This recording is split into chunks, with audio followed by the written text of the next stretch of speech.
Something in the parking lot is hunting me. This is part one of my first horror story. I plan on narrating it and uploading to YouTube. I hope you enjoy, and please feel free to leave feedback. I can feel the concrete, refreshing and damp on my fingertips. Its cool weight is pressing against my chest with every labored breath. I can open my eyes, but it's so bright, and the buzzing, it's so loud, drowning out my thoughts. My mind is muddled. Thinking feels like swimming through jelly. I can barely remember where I am or what I was doing. How did I get here? I force another breath. A memory of a blank text message flashes through my mind. I manage to crack my eyes open again. My eyelids scream in protest, but I hold them. My body is trembling involuntarily. Oh God, my legs are starting to go numb. It's so cold. God, I don't want to die. Air hisses through my teeth as I take another breath. Another memory, running through the darkness, running from something. I don't have much time left. The deafening buzz assaults my eardrums. The blinding light sears my eyes. I try to take another breath, but I can't push against the concrete anymore. I feel the backs of my eyelids grinding like sandpaper against my eyes. Shutting, it's dark. As the final specks of yellow light fade, memories crisp and sharp like ice water fill my mind.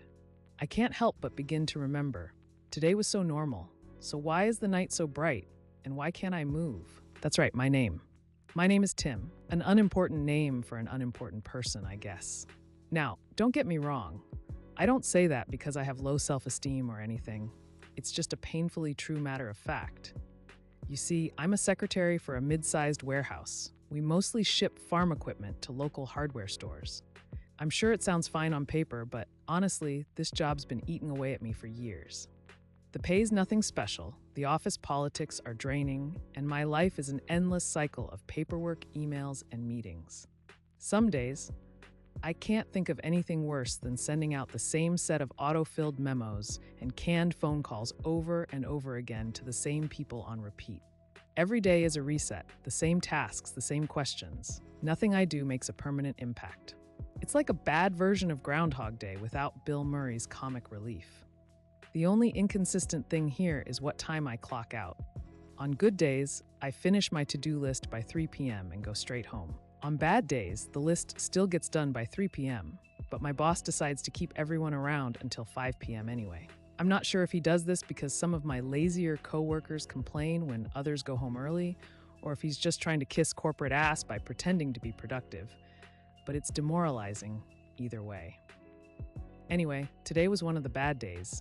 I was sitting at my desk, an old Excel sheet open next to my email so I would look busy. Whoa, excited to go home, Tim? Pat's hand dug into my shoulder. I tried not to recoil. Of course not, Pat, just living the dream, you know. I said through clenched teeth. I craned my neck around, making eye contact with my boss. He grinned.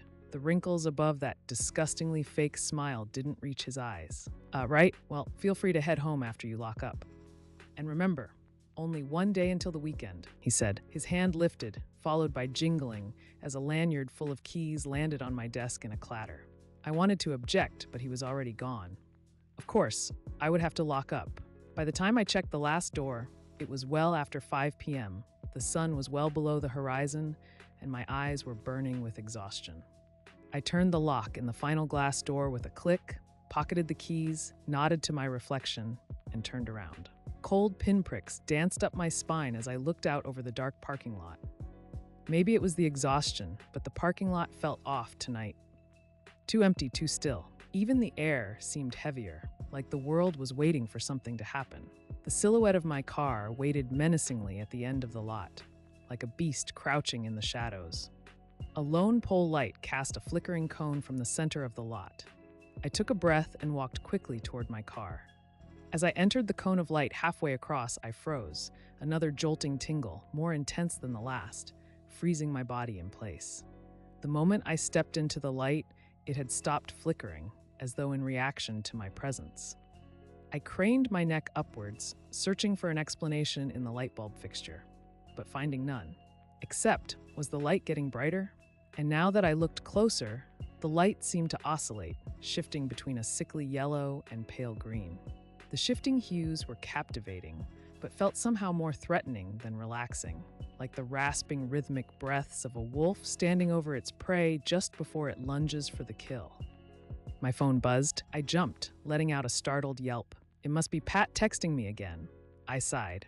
He could never just trust someone to finish a job on their own, could he? Ever the micromanager. Chastising myself for being so anxious, I unlocked my phone, opening my text to find nothing. No notification, no overbearing message, no missed call, just nothing. My breath caught as my gaze drifted past my phone to the ground at my feet. A dusting of moth corpses bathed in the yellow light, blending in with the pavement. Not a single wing so much as twitched amidst the congregation of lifeless husks.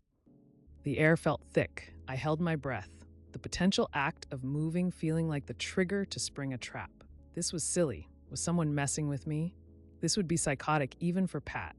After what felt like minutes, I dared to breathe again, the tension in my body making the inhalation rigid and uneven. I hadn't heard anyone nearby. The night was as silent as it was still. There wasn't even a breeze to rustle the leaves. This had to be a coincidence, a random, messed-up occurrence of nature. I strode to my car, speeding up as the corpses protested with a cacophony of deafening crunches and thunderous pops beneath my feet. I pushed down a sense of nausea and strode on. At this point, I just wanted to get out of here. As quickly as I could, I entered my car, locked the door behind me with a clunk, and floored it out of the parking lot and onto the wooded lane which led to the main road. I rubbed my temples and turned on the radio, trying to push the memory of the moths from my frazzled mind. Just a dying light bulb and a few dead moths. That's all it was. As I stopped to turn onto the main road, I took a final glance in my rearview mirror. I could almost swear I saw the light in that damn parking lot start to flicker again in the distance, the cone narrowing into a slit, like the eye of a predatory beast. Not that it's good enough to warrant usage, but if you want to use this story for narration, please ask me. Thanks.